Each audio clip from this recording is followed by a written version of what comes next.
ನನಗೆ ನೀವೇನಾದ್ರು ಮೋಟಿವೇಶನ್ ಮಾತುಗಳು ಹೇಳ್ಬೇಕು ಅಂತ ಹೇಳಿದ್ರು. ಇಲ್ಲಿ ಅದ್ಭುತವಂತ ಸಾಧಕರಿದ್ದಾರೆ. ಇವ್ರನ್ನ ನೋಡಿದಾಗ ಏನ್ ಮೋಟಿವೇಶನ್ ಸರ್? ನೋಡಿ ಆ ಹುಡುಗಿದಳಲ್ಲ ಅಲ್ಲಿ, ಮೇಡಮ್ ಸ್ವಲ್ಪ ಇದ್ದ ಹೇಳ್ಬೇಕು ನೀವು ನೋಡಿ. ನಾನೇನ್ ಮೋಟಿವೇಶನ್ ಭಾಷಣ ಮಾಡೋದು, ಓಡಾಡೋ ಮೋಟಿವೇಶನ್ ಸ್ಪೀಚ್ ರೀ ಅದು. ಅವ್ರಿಗಿಂತ ಏನ್ ಬೇಕು? ಸ್ವಲ್ಪ ಮುಂದೆ ಬನ್ನಿ ಮಾ. Let me pay my respects to you. ನೋಡಿ, will you come with me till there? Yes.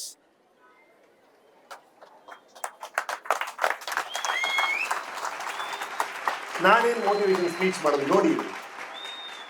ಇವ್ರು ಮಾಡಿರೋ ಸಾಧನೆ ಸಣ್ಣ ಪುಟ್ಟ ವಿಷಯಕ್ಕೆಲ್ಲ ನಾವು ಕೊರಗ್ತೀವಿ, ಕಂಪ್ಲೇಂಟ್ ಮಾಡ್ತೀವಿ, ಅದು ಸರಿ ಇಲ್ಲ ಇದು ಸರಿ ಇಲ್ಲ ಅಂತೀವಿ. ಇವ್ರು ಮಾಡಿರೋ ಸಾಧನೆ ನೋಡಿ. ಇವ್ರ ಮುಂದೆ ನಾವೆಲ್ಲ ಸಣ್ಣವರಾಗ್ಬಿಡ್ತೀವಿ. ನಿಮ್ ಅಕ್ಕಪಕ್ಕನೇ ಇರ್ತಾರೆ ಇಂಥ ಮಾದರಿಗಳು. ನಾವು ವೀಕೆಂಡ್ ವಿತ್ ರಮೇಶ್ ಸಾಧಕರೆಲ್ಲ ತೋರಿಸ್ತೀವಲ್ಲ, ಆತರ 100 ಜನ ನಿಮ್ಮ ಹಳ್ಳಿಯಲ್ಲಿ ಇರ್ತಾರ್ರಿ. ನೀವು ಸ್ವಲ್ಪ ನೋಡ್ಬೇಕಷ್ಟೇ. ಥ್ಯಾಂಕ್ ಯು ಮಾ, ಬಹಳ ಖುಷಿ ಆಯ್ತು ನಿಮ್ ಭೇಟಿಯಾಗಿ. Thank you so much, thank you so much.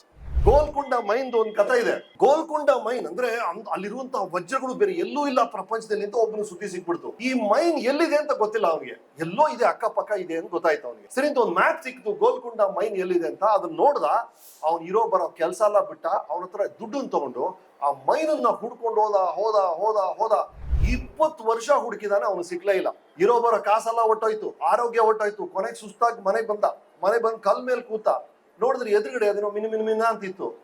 ಏನದು ಅಂತ ಅಗದ್ ನೋಡಿದ್ರೆ ಅವನ ಮನೆ ಕೆಳಗೆ ಇತ್ತಂತೆ ಗೋಲ್ಕೊಂಡ ಮೈನ್. ಅವನು ಪ್ರಪಂಚ ಎಲ್ಲ ಸುತ್ತಿದ್ದಾನೆ 20 ವರ್ಷ. ಅದು ಗೋಲ್ಕೊಂಡ ಮೈನ್ ಕತೆ. ಹಾಗಾಗಿ ನೀವ್ ಏನೇನೋ ಅನ್ಕೊಳ್ತೀರಿ, ಅಲ್ಲಿದೆ ಅವನ್ ಗ್ರೇಟ್ ಇವನ್ ಗ್ರೇಟ್. ಯಾರಿಲ್ಲ ಸರ್, ನಿಮ್ ಮನೆಯಲ್ಲೇ ಇರ್ತಾರೆ ಸರ್. ನಿಮ್ಮ ಅಪ್ಪನಿಗಿಂತ ಗ್ರೇಟ್ ವ್ಯಕ್ತಿ, ನಿಮ್ಮ ಗಂಡನಿಗಿಂತ ಗ್ರೇಟ್ ವ್ಯಕ್ತಿ, ನಿಮ್ ಹೆಂಡತಿಗಿಂತ ಒಂದು ಗ್ರೇಟ್ ವ್ಯಕ್ತಿ ಹೊರಗಡೆ ಇಲ್ಲ. ಗೋಲ್ಕೊಂಡ ಮೈನ್ ನಿಮ್ ಮನೆಯಲ್ಲಿದೆ. ದಯವಿಟ್ಟು ಅದನ್ನ ಮೊದಲು ಅಪ್ರಿಶಿಯೇಟ್ ಮಾಡಿ. ಹೊರಗಡೆ ಇರೋದು ಆಮೇಲೆ ಮಾಡೋಣ. ಆಗ ಅವರು ಮೊದಲು ಮರ್ಯಾದೆ ಕೊಡಿ.